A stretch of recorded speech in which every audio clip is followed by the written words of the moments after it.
Mangwanani akanaka muri yeZimbabwe.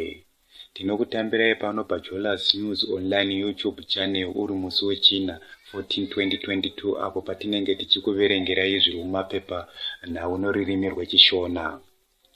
Regai titange nekukupai misoro yenhau dziri mumanyuzipepa anhasi. Mubepanhau reHerald mune nyaya yokuti bato reCC rine urongo hwekubvisa vamunangagwa pachigaro nechisimba. Murume akabuda pavhidhiyo achikurudzira kuti vachamisa ngavaurayiwe anonzi Mashayanyika. Newsday inoti ukama hweZANU-PF nemauto hosimbaradzwa. Bepanhau reDaily News ranhasi rine musoro wenyaya unoti No Point Daring ED ahead of 2023. Herald. Majenalisti ari kukurudzirwa kuti pose paanoita basa ravo ataure zvakanaka zvemuZimbabwe chete kwete kusvibisa. Topinda munyaya yedu zvizere. Mubepanhau reHerald mune nyaya yokuti bato reCC rine urongo hwekuda kubvisa vamunangagwa pachigaro nechisimba. Vamunangagwa vanoti Zimbabwe haisi kuzongotarisa urongwa uhwo hwakaipa hwekuda kunetesa bazi rinoona nezvekudzivirirwa kwenyika iro rakagadzirira kurwisana nedambudziko riri kuda kukonzereswa nevanoshora hurumende yeZimbabwe. Yambiro iyi inouya zvichitevera mhirizhonga yakaitika apo vebato rinopikisa reCC vakaita mhirizhonga vachirova vanhu zvakaipisisa vasina mhosva uye kuparadza midziyo vachipisa dzimba dzevanhu kuchitungwiza vachikurudzirwa nevakuru vavo. Izvi zviri kuitikawo apo vanopikisa munyika vari kunzi vari kuonekwa kuti vari kuda kuita urongwa hwavo hwekuda kuchinja hurumende yeZimbabwe zvisiri pamutemo vachishandisa masimba avo zvisina tsarukano. Herald. Hurumende yopikisana nekukwidzwa kwehupfu hwechingwa. Ichitaura hurumende inoti kukwidzwa kwemutengo hwehupfu hwechingwa nevanogaya hupfu ivo vachigaroti pavanokwidza mutengo wavo zvinenge zvakonzereswa nekukwira kwemitengo wemafuta edzimotokari, kureva kuti kukwidza kwavaita mutengo wavo hakuna maturo nokuda kwokuti mutengo wefuel pari zvino wakadzika hauna kukwira. Saka nokuda kweizvi vanofanira kuonekwa kuti vangatorerwa matanho api. Murume akabuda pavhidhiyo achikurudzira kuti vachamisa ngavaurayiwe anonzi Mashayanyika zvichitevera kutenderedzwa kwenyaya yake iri pavhidhiyo kubva kumapepa akasiyana-siyana. Takwanisa kubata zita rake. Vanhu vebato reCC havasi kufara nezvakataurwa nemumwe mutsigiri weZANU-PF Mashayanyika avo vakabuda pachena vachiti vanoda kuti mutungamiriri webato rinopikisa vaNelson Chamisa vaurayiwe. Zviri kunyanya kushungurudza vatsigiri veCC vari kuti sei murume uyu asina kusungwa akabuda pachena achikurudzira mhirizhonga sezviri kupomerwa vaJob Sikala. Mashayanyika chadzokorora. VaMashayanyika vanoonekwa pachena pavhidhiyo iri kutenderedzwa pasocial media vachikurudzira mhirizhonga yekuuraya vatsigiri veCC. Newsday. Ukama hweZANU-PF nemauto hwosimbaradzwa. ZANU-PF inonzi yakaudza State Security Agency yehurumende kuti itore vamwe vanhu ivadzidzise pamwe nokuongorora nhengo dzebato iri pamberi pesarudzo dza2023. Izvi zviri kuitika mushure mokunge bato riri kutonga rakazivisa svondo rino kuti rine ukama nemauto uyezve kuchangopera zuva rimwe dare remakurukota razivisa urongwa hwekumutsidzira chirongwa cheNational Youth Service chekudzidzisa nekutrena vechidiki. Mashoko aunganidzwa nebepanhau reNewsday anoratidza kuti musangano weZANU-PF wesvondo rwose uri kuitirwa kuGweru uri kukokerwa nevanozivikanwa vari veCentral Intelligence Organization CIO, avo vari kunzi vakatakura nhengo dzebato reZANU-PF nemabhazi kuti dziuye kumusangano wavo wakakosha uyu. Topinda mubepanhau reDaily News. Daily News yanhasi rine musoro wenyaya unoti No Point Daring ED Ahead of 2023. Regai tikuverengerei nyaya yacho zvizere kubva muDaily News. Nyaya yekuti ndiani achatungamira bato reZANU-PF musarudzo dzegore rinouya yagara iri kutsviriridza. Apo chikwata chevaimbove varwi vehondo yerusununguko chiri kuuya nerekuti mutungamiri wenyika waEmerson Mnangagwa vachaenderera mberi nekufambisa nzendo dzebato ravo zviri pamutemo kusvikira mati ameni muna 2023. Vachangosarudzwa semutevedzeri wemunyori wechidiki muZANU-PF vaJohn Paradza vakaudza bepanhau reDaily News nezuro kuti vakuru vebato vanga vachitarisira kupikisana navaMnangagwa pakongresi mukupera kwegore rino vari kuzvitambisira nguva yavo, sezvo ED ari iye achakwikwidza musarudzo akamirira bato reZANU-PF.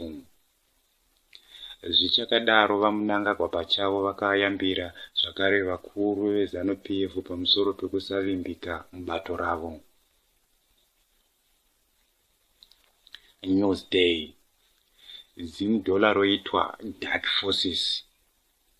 Vanodaro amai mutsvangwa. Gurukota rezvekuburitswa kwemashoko nekufambiswa kwawo amai Monica Mutsvangwa nezuro vakati dambudziko remari riri kubata zvizvarwa zveZimbabwe ibasa remabasa erima ari kurongwa nevavengi venyika ino.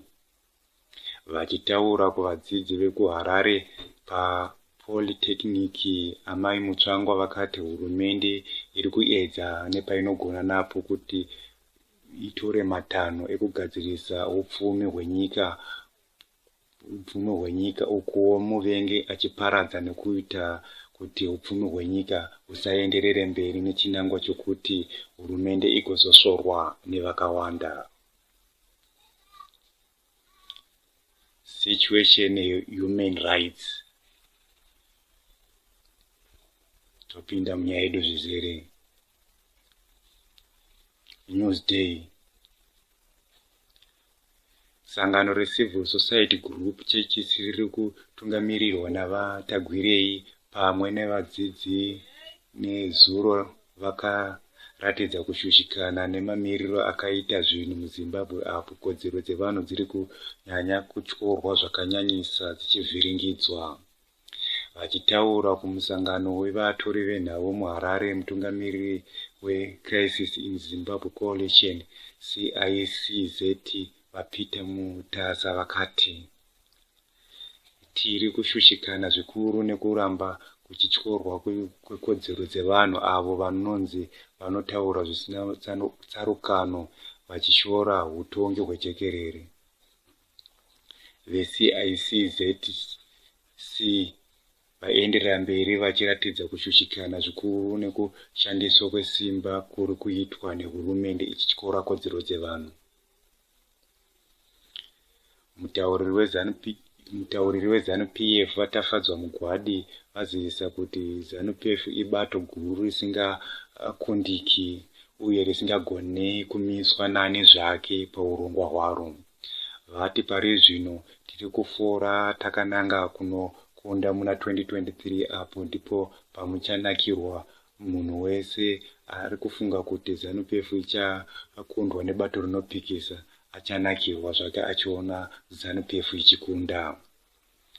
Hapana anogona kumisa reg tisu chete bato rine nhoroondo yechimurenga rine muono wejekerere remangwana. Isu hatisi vana ana rogetiki vanodaro vamugwade vachinyora padande reTwitter yavo. Gurukota rezvemutemo vaziyambi vari kupomera nyika dzekumavirira mhosva yekutsigira mumasangano akazvimirira ari kukonzera huhori muZimbabwe vachida kufambisa shoko rokuti mutungamiri wenyika ndiye ari kukonzeresa nyonga munyika achiita huhori, ivo varivo vari kuita huhori. Herald. Majenalisti ari kukurudzirwa kuti pose paanoita basa rawo ataure zvakanaka zvemuZimbabwe chete kwete kuyesvibisa. Zimbabwe icharamba ine hutongi hwejekerere nemarezinesi akawanda emaredhiyo. Vekudzinebvenyuro ndivo vega vari kutaura pikicha yakanaka yemuZimbabwe, asi majenalisti ari kupa nhau dzine pikicha yakashata nenyika yedu yeZimbabwe, vanodaro amai Monica Mutsvangwa.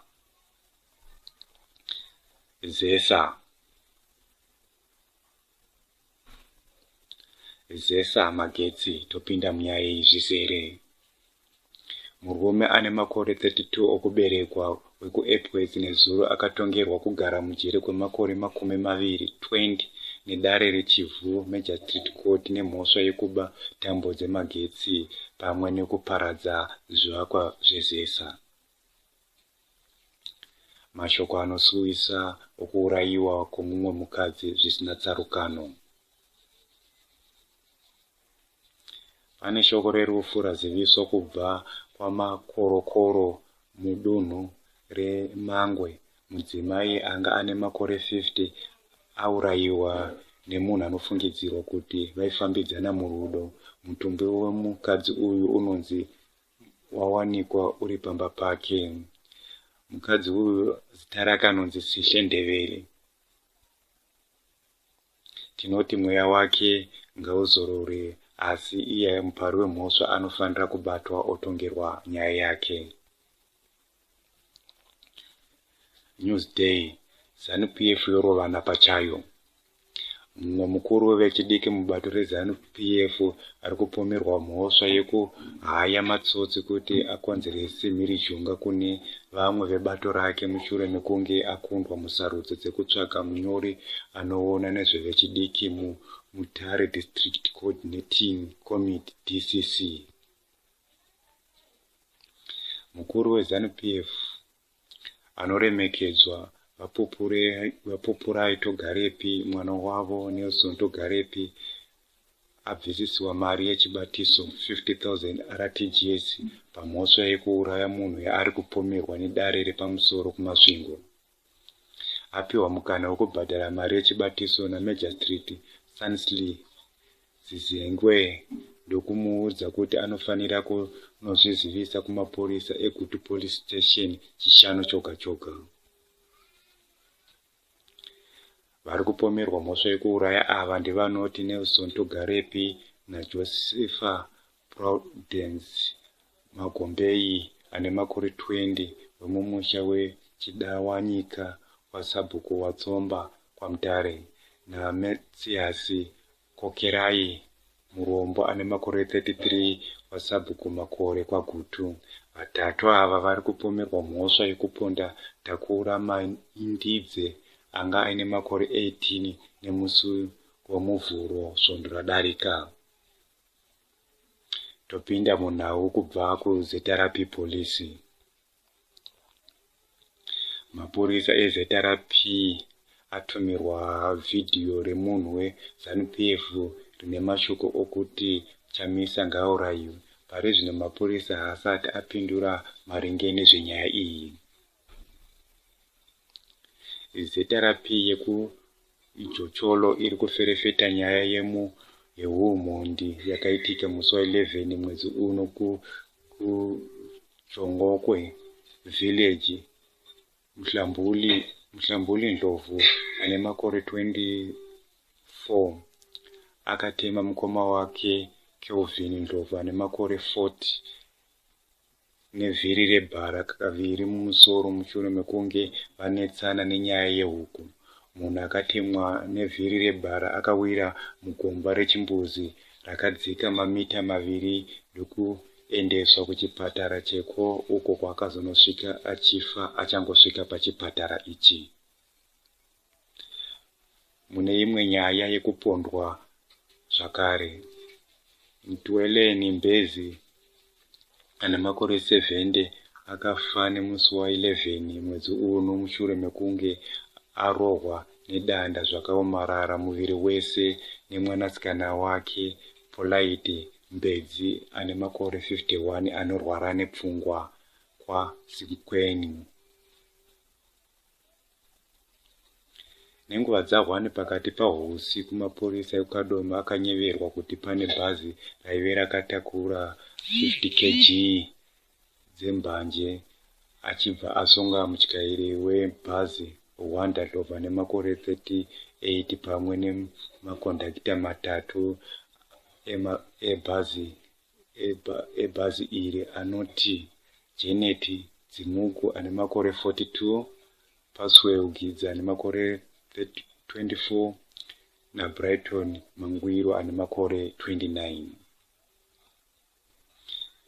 Zeterapi yekuFort Rickson iri kukumbira mashoko anogona kuita kuti Oscar Pateo ane makore 30 asungwe panyaya yeumhondi yakaitika paBhawa kuShanghani nemusi wa11 mwedzi uno.